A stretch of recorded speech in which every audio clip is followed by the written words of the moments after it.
All right, it is 2:43 UTC, and it's time again for Astronomy Daily Live. Kind of a late start today. I was out a little bit earlier taking some calibration data with my telescope system because I'm going to be actually collecting data tonight. And I see that Bobby just popped into the chat. Hey there, Bobby. Can you hear me okay? Yeah, everything's all right. Cool. So all is well on your side of the country, eh? Yeah, all is well here. Good. Yeah. Well, it's clear here, so I was out taking calibration data just a little while ago. Just finished up. Sort of rushed in here and going to do a live stream for at least a little while here. I'm still sort of configuring things a little bit. Let's see. Antonio Paris just started following me on Twitter. Wow, he's got almost 400,000 followers. Some kind of planetary scientist. Cool. Sweet.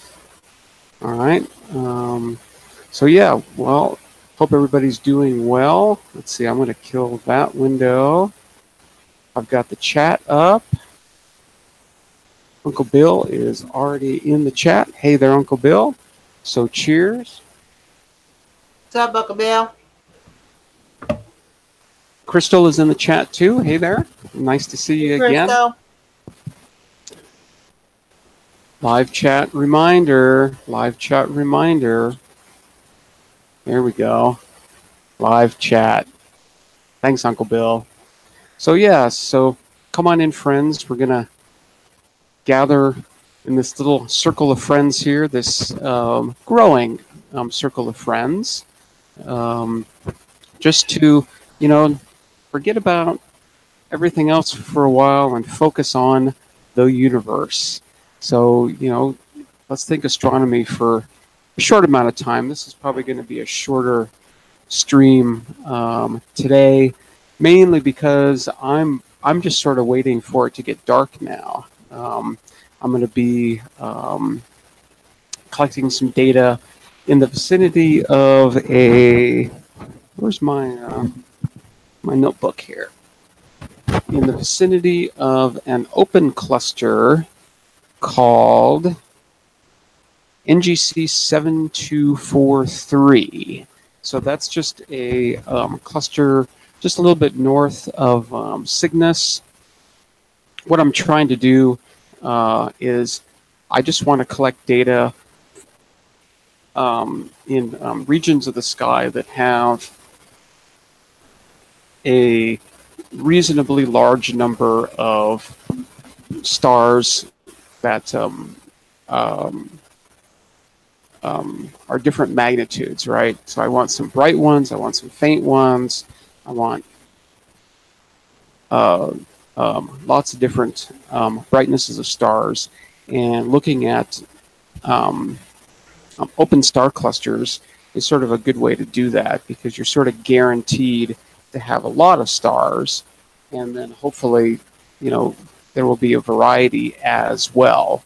And this cluster sits right in the Milky Way, so I'm pretty much guaranteed to have quite a few fainter stars, maybe not a lot of bright stars, but a few brights, a few faints. Perfect. And it's sort of located in the sky in sort of a good spot. I'm going to try to take at least 1,000 2-second exposures. So that's like a 33 minutes of data, plus having to download each one. And because I'm using a parallel port, full frame I think takes about 15 seconds to download. So I've got 17 seconds per image. And if I want to take 1,000 of those, right, that's 17,000 seconds. Wow. I don't think I'm going to be able to do that. That's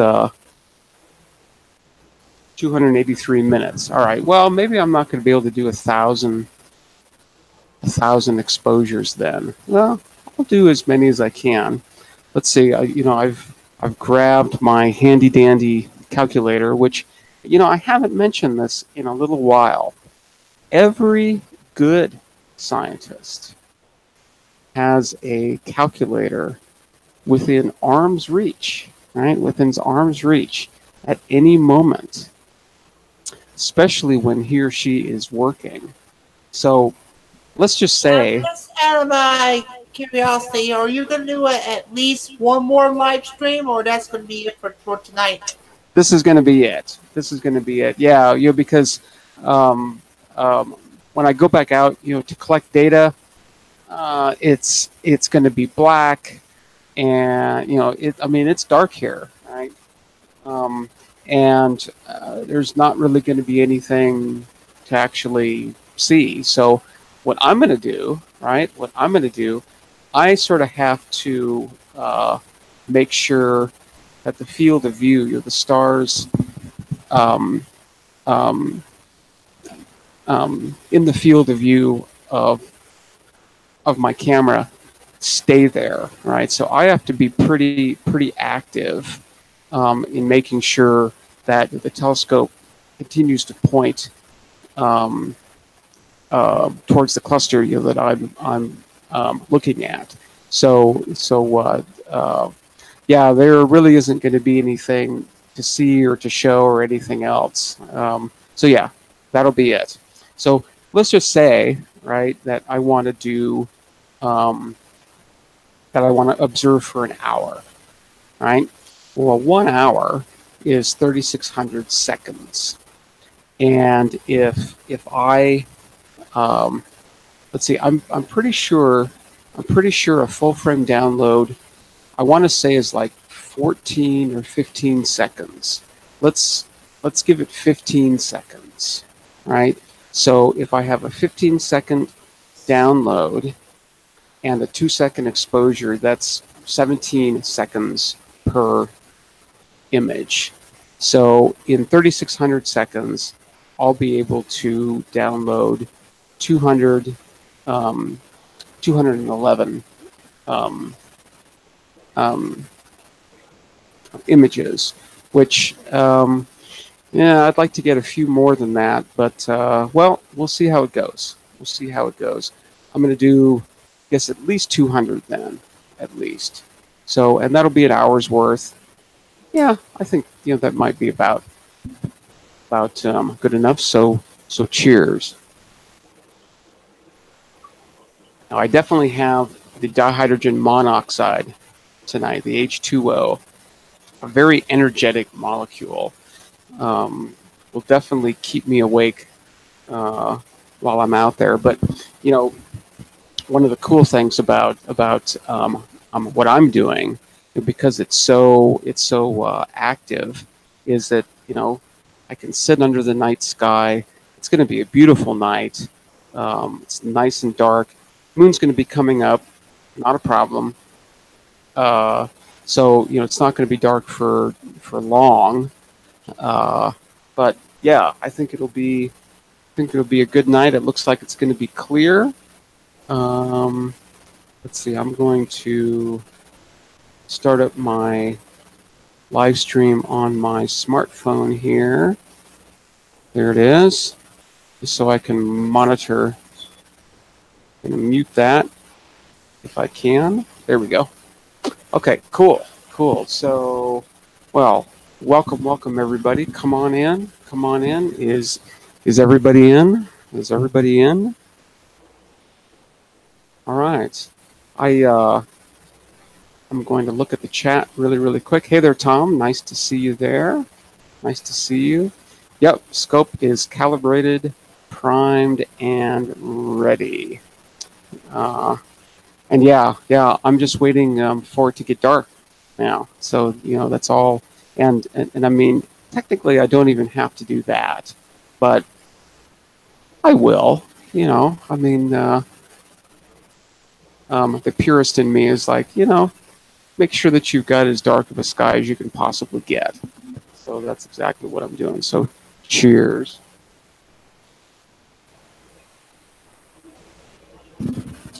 So, I was over on archive.org earlier and saw some pretty interesting papers that I thought that we would just sort of look at here. As I said, this is probably going to be a little shorter live stream than normal. Maybe I'm going to cut this off maybe about 3:15 UTC. So we've got another, what, 20, 25 minutes or so. So let's take a look at this paper that I saw over here. I'm going to hide that. Oh, I'm going to go over to here, and which one was it? Which one really caught my eye? I guess it was this one, the Desert Fireball Network. So let's just take a look at this paper. This is a lot of what we do here on the Astronomy Daily Live. Is, you know, I'm not really here to, you know, teach you anything or, you know, communicate anything per se. I'm just here, you know, to share a passion for all things astronomy. And one of the things that I like to do is I like to look at sort of the bleeding edge, latest papers that are published. And archive.org does a great job with that. So this paper just came out, right? I mean, it's a preprint for the 29th of August, 2018. You know, you can't really get much newer than that. It looks like it's going to be published in the monthly notices of the Royal Astronomical Society. And these are a bunch of Australians who are looking at meteors that are actually coming in and smashing into the Earth. And so they're making observations of these things. And as you can see, so this is the abstract. This is sort of like a executive summary of the entire paper. It's just a very, very compact way of sort of explaining what they're going to be talking about in this paper. And what these guys are interested in, apparently, is objects 35 to 40 meters in size, smashing into the Earth every single year. Let's see, low mass end, do damage to the ground, right? You know, so they can actually make a crater. You don't really want a 40-meter size object to be smashing into anything. That would that's actually pretty big, right? I mean, that's the size of a building. Yeah, wow. I'm kind of surprised by that size, because that seems really big. It seems really big. Let's see. But at least according to these guys, they really don't know much about these objects, right? Poorly surveyed, characterized, too infrequent for ground-based observations, and too small to be seen by the surveys, you know, that are looking for near-Earth objects. So yeah, sort of, you know, not in a good place to actually see them come into Earth and hit it, and too small and therefore too faint to actually be seen by these surveys that are looking for larger objects. So yeah, here they're talking about meter scale, and that's what I would more sort of expect. This seems a little big, right? By a factor of 10, right? I mean, I would think that they are looking for smaller objects, 3, 4, 5, 10 meter size. So yeah, I'm not quite sure what they're talking about there. That seems a little big. But they have collected data for 3 years in what they're calling the Desert Fireball Network.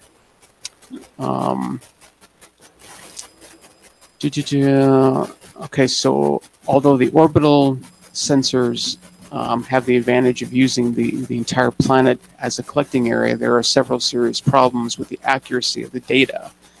Notably, the reported velocity vector. So that's just how fast these things are moving. Yeah, and of course, predicting where they actually hit. So very cool. Let's. I'd like to find out a little bit more about this network, because we sort of have a similar one here as part of the United States. So yeah, this is an Australian one. Pretty interesting. Let's see. So how frequently do these impacts happen? One of the ways the size, frequency, distribution of meter scale has been surveyed is using the so-called U.S. government sensors. Okay, able to detect flashes. Okay, right. They're looking for like nuclear flashes, but they can also see other kinds of flashes. Now these are using satellites that are looking at one half of the Earth at one time, and looking for flashes, right? And when an object that size gets into the atmosphere, it for sure creates quite a large flash.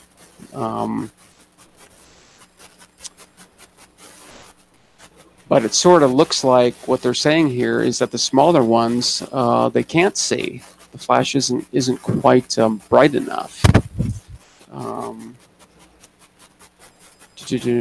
So far, there have been 3 cases of asteroids detected before atmospheric impact. Yeah, I think I talked about this the other day. That the surveys that are looking for the near Earth objects, the Catalina Sky survey, they've actually seen 3 of these objects, like hours, right? Hours before they actually hit the Earth. So that's good and all, but we'd like to see these sooner, if possible. Let's see, the impact location was very uncertain. 2 extra observations, increase the observational arc length, impact location. Kind of cool.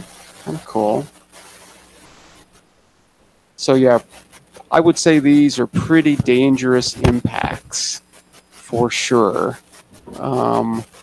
Velocity 19 kilometers per second at the top of the atmosphere. Let's see, different kinds of objects, right? Like a cometary body is going to have a relatively low density, right? I mean, 1 ton per cubic meter. That's nothing to scoff at, of course, but it looks like, yeah, pretty quite a bit of energy released there, right? 0.18 kilotons of TNT. So that's nothing to scoff at either. But like a rocky body is going to be more dense, and then an iron body is either going to be even more dense. And yeah, getting into the 1/10 of a kiloton range. So that's pretty exciting. So let's see. Several observational techniques have been levied while the asteroid is still in space. So they're looking at these with cameras, right? Photometry. They're looking at them spectroscopically, trying to get the composition of these things, trying to see where they are, right? They're doing astrometry. And they can also use radar to get size and shape and all of that. Very cool. Let's see. Reliable on large scales. These techniques have been qualified with direct sample analysis. Cool. Yeah, they're talking about Hayabusa here, which is currently at an asteroid. OSIRIS-REx is on its way. I think it's going to be encountering asteroid Bennu, wow, really, really soon, in the next couple months, I think. Let's see here. So the Desert Fireball Network is a fireball camera network currently operating in the Australian outback. 52 observatories. 52, wow. So these are probably all sky cameras. That's my guess. So they've got 52 of them. Holy moly.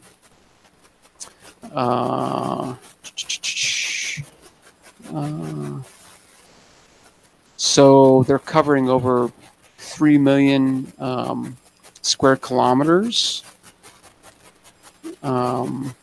And a meter-size impactor, I guess, is only expected to happen once every 4 to 5 years. And once every, twice that, observing at night when these things actually are running. So it looks like they've actually observed a couple of them already. That's kind of cool. And they're called super bolides. Okay, let's see where they come from. Not have to worry about that too much. They come from out there somewhere. Desert environment where meteorites are more likely to be successfully recovered. That's clever, right? Because if they smash into the ocean or something, they're probably not going to be recovered. So the observatories operate completely autonomously for up to 2 years before maintenance. I still want to see, is it like a all-sky camera? Okay, here we go. It's high-resolution fisheye all-sky lens. Yes. Okay. So typical all-sky cameras, taking long exposures. They don't say how long of an exposure. Can't really be too long, but I would think, at least a few seconds. Oh, there's so much data there. Oh, it's great. I love data. Yeah, by the long exposures. Let's see if we can, there's probably some pictures, I would think. Reduction methods optimized to observe macroscopic meteorite dropping events. So the observatories are sensitive to apparent magnitude 0 in order to observe a small meteoroid. So, okay, so they can only see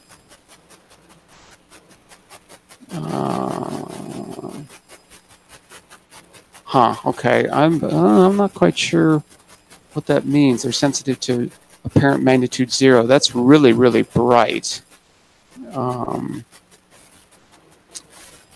But they can also astronomically observe the brightest phases of ablation, magnitude 15.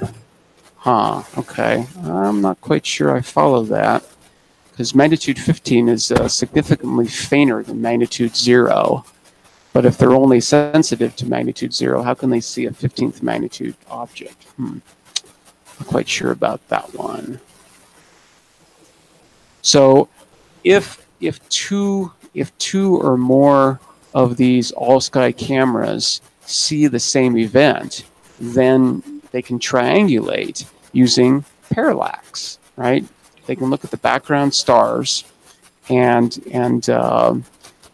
they know how far apart these observatories are, these all-sky cameras are, and they can do, simple triangulation to figure out where precisely these objects are.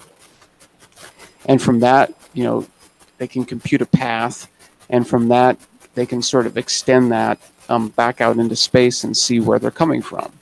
So pretty typical. Okay,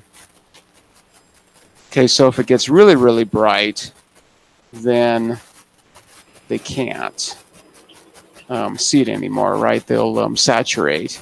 But they do have an auto gain, which, I don't know if I like the idea of an auto gain. That's, automatic stuff is great, but it's just one more thing you have to worry about. Okay, so this is kind of let me zoom out here a little bit. Cropped all sky images of the fireballs. Okay, so this is just showing like fireball paths, right? There was one here, one here.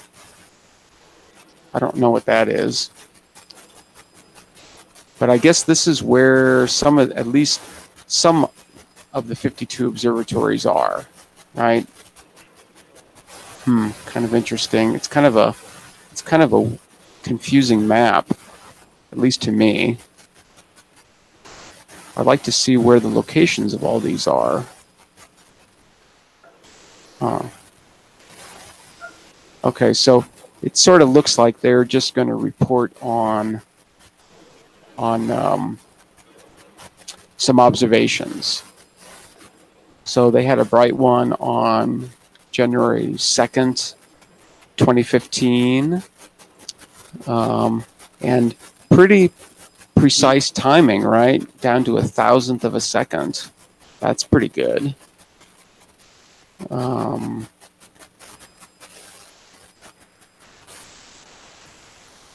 Early fragmentation. I guess one of the questions that I have is this data available? I'm always looking for free data. But yeah, let's sort of go through this and see. So here are flash detections from US satellites. That's kind of cool. Okay, so this is sort of the height versus cross-track residual. I don't know enough about this to be able to really understand these plots, except that this height is obviously going from 85 down to 30 kilometers, right, above the surface of the Earth. So these events are happening pretty high up, and I guess this is sort of like drift or something. I'm not quite sure. So, you know, this is one event, this is another event, this is another event. Yeah, it looks like there's 4 events here, right? And I guess they're looking at drift, right?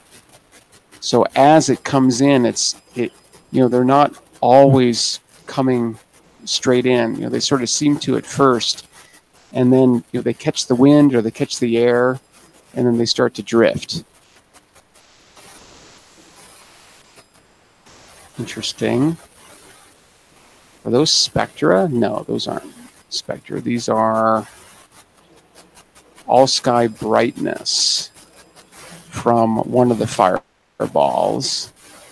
Okay, so they're just measuring the brightness of this thing. Kind of cool.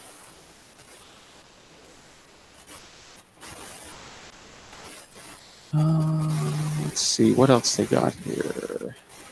Okay, so then what they can do is, you know, based on that data, they can make a guess as to the orbit of these things.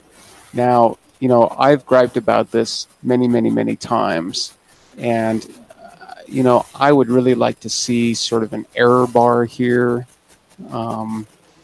So yeah, with, you know, I'm not really reading this really well. Let's see what it says. So ecliptic plot of the pre-atmospheric orbit of 2 of the meteoroids. All right, so B is limited to the inner solar system. So yeah, I guess this is Mercury, Venus, Earth, and Mars, right?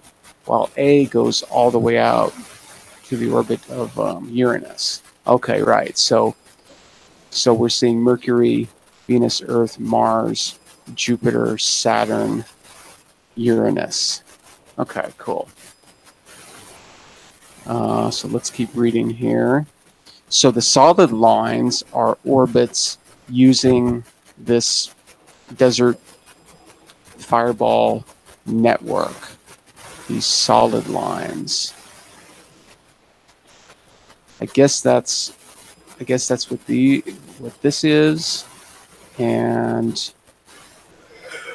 what these are. I guess so. Yeah. Okay.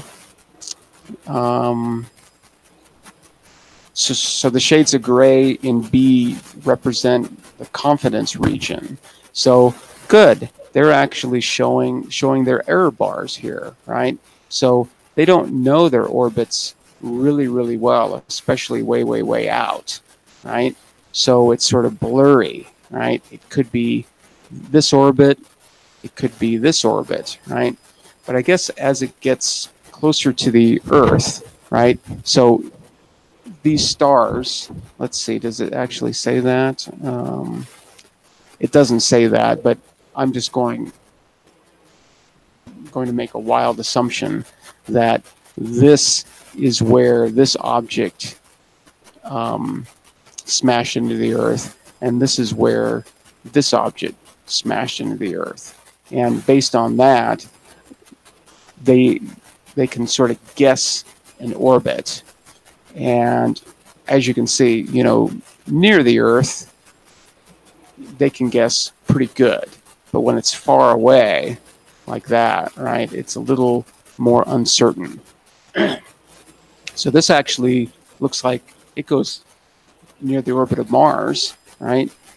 And this one actually extended way out past Mars into the asteroid belt itself. So that's kind of cool. It's nice to see those paths, and you know, I don't know. I would expect the uncertainty to be a little bit more than that, but hey, these guys are doing the work. I'm not. I'm just a bystander.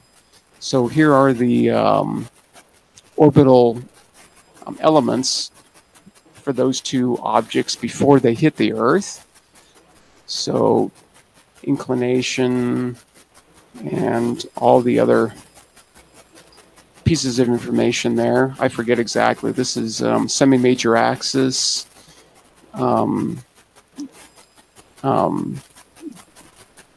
eccentricity, which is a measure of the ellipticity of the orbit. The larger or closer that number is to 1, the more elliptical it is. If it was a perfect circle, E would be 0. So there's inclination. I forget what these other things are. Sorry.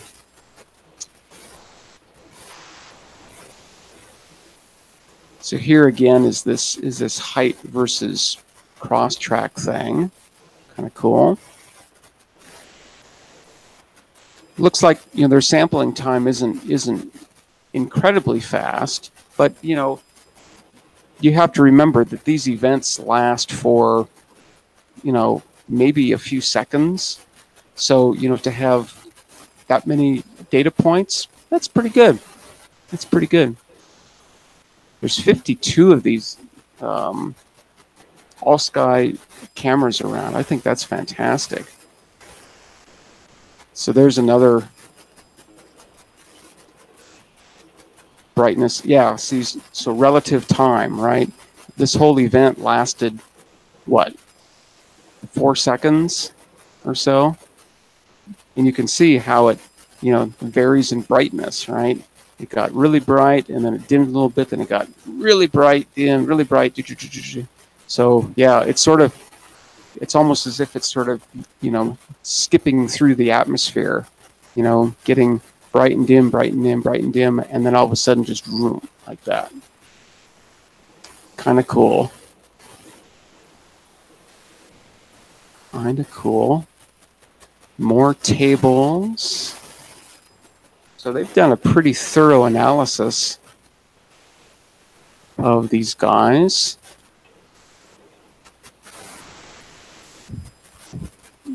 Daytime observations. Let's see. The easy exposure control.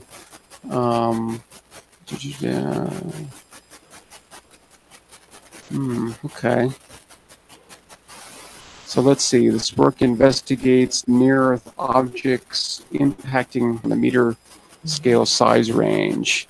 Such events are rare. So planetary-wise, right, over the entire planet, they're only going to get that many. So the fact that they're covering a large portion of the planet, but still, relatively speaking, a pretty small part.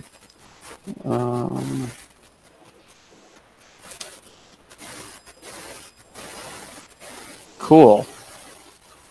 So I didn't see anywhere in here where if they have a website, if they have, I guess, is that it? No, that's the Flash network. I'm just sort of seeing if these guys have a website where their data is maybe not available, but I'd like to see these events, because we have a similar one here in the United States, and we've actually looked at that site on this live stream, on previous live streams. But I'm not seeing. Yeah, see, there's that again. There's that. There's that one again. Doesn't look like they access that. Anyway, they're doing a similar thing in Australia, and I think that's awesome. And they have 52 of these looking, and they've been doing it for a few years now. That's pretty cool. It's pretty cool.